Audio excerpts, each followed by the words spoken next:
ఇక డీటెయిల్స్ లోకి వెళ్తే నిర్మల్ జిల్లా బైన్సా పట్టణంలో నిబంధనలకు విరుద్ధంగా పాఠ్యపుస్తకాలు అమ్ముతున్నారని ఏబీవీపీ కార్యకర్తలు సమాచారం అందడంతో వాసవి గౌతమి నారాయణ హై స్కూళ్లలో పాఠ్యపుస్తకాలు అమ్ముతున్న గదిని బైన్సా ఎంఈఓ సీజ్ చేశారు.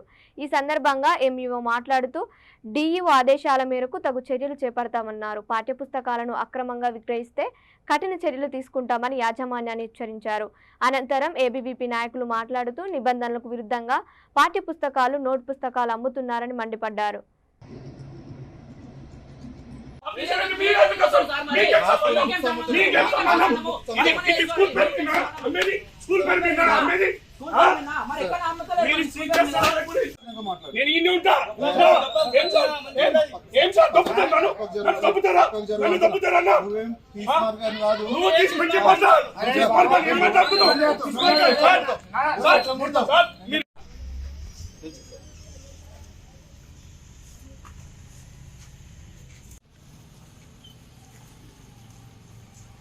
ఇది స్కూల్ పేరు మీద బుక్స్ అమ్ముడు అక్రమంగా. స్కూల్ పేరు మీద గవర్నమెంట్ అయితే స్కూల్ పేరు మీద బుక్స్ అమ్మద్దని చెప్పింది.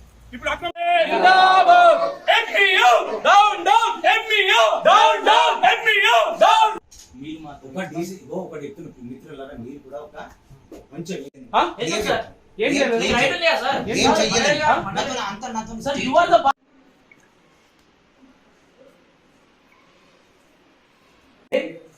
బుక్స్ కింద సార్ ప్రమోటింగ్ చేసుకుంటారు.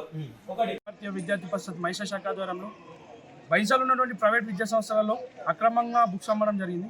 కాబట్టి దీనిపై వెంటనే చర్యలు తీసుకొని ఎంఏ ఆఫీస్కి వెళ్ళడం జరిగింది. ఫోన్లలో చెప్పడం ద్వారా ఆయన రాకపోవడం, ఇక్కడ చర్యలు తీసుకోకపోవడం జరగడంతో వెంటనే ఏబీపీ కార్యకర్తలు అందరం జరిగి ఎంఏ ఆఫీస్ ముట్టడించడం జరగడం జరిగింది. వెంటనే ఎంఏ సార్ కూడా దానిపై రెస్పాన్స్ అయ్యి ఏదైతే గౌతమి స్కూల్, వాసవి స్కూల్, నారాయణ స్కూళ్ళలో బుక్స్ అక్రమంగా అమ్మడం జరుగుతుంది కాబట్టి దీనిపై వెంటనే సీజ్ చేయడం జరిగింది. కాబట్టి ఏదైతే ఉందో మరి ఇట్లనే ఈ ఉన్నటువంటి బైన్సాలో ఉన్న ప్రైవేట్ విద్యా సంస్థలపై వెంటనే నోటీస్ పంపించి దానిపైన కూడా చర్యలు తీసుకోవాలని ఎంఏ వారికి విన్నపించడం జరుగుతుంది. బైన్సా పట్టణంలో ఏబీవీపీ స్టూడెంట్ ఆర్గనైజేషన్స్ బైన్సా పట్టణంలో ప్రైవేట్ పాఠశాలలో బుక్స్ అమ్ముతున్నారనే విషయం మా దృష్టికి తీసుకురావడం జరిగింది. ఆ విషయాన్ని వాళ్ళు తీసుకురావడంతో మరి ఇక్కడ వాసవి నారాయణ గౌతమి పాఠశాలలో సందర్శిస్తే నిజంగానే బుక్స్ అమ్ముతున్నారు. కాబట్టి గౌరవ డిఓ గారిని సంప్రదించి మరి ఏం చేయాలనే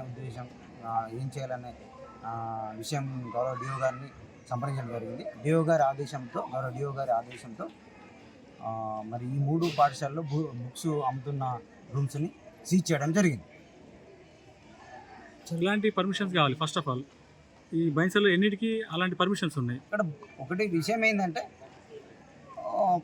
మన ప్రైవేట్ పాఠశాలల్లో ఎలాంటి అంటే నాన్ అకాడమిక్ సంబంధించిన వ్యాపార లావాదేవీలు జరగకూడదు.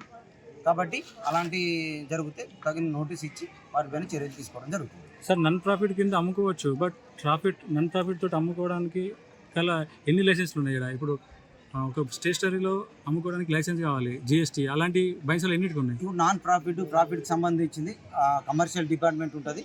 వాళ్ళు వచ్చి దానికి తనిఖీ చేసి వాళ్ళు మరి ఎలాంటి లైసెన్స్ తీసుకున్నారు, వాళ్ళు ఎలాంటి లైసెన్స్ ఇచ్చారు అనేది ఆ కమర్షియల్ డిపార్ట్మెంట్ వాళ్ళు చూసుకుంటారు. Okay, thank you.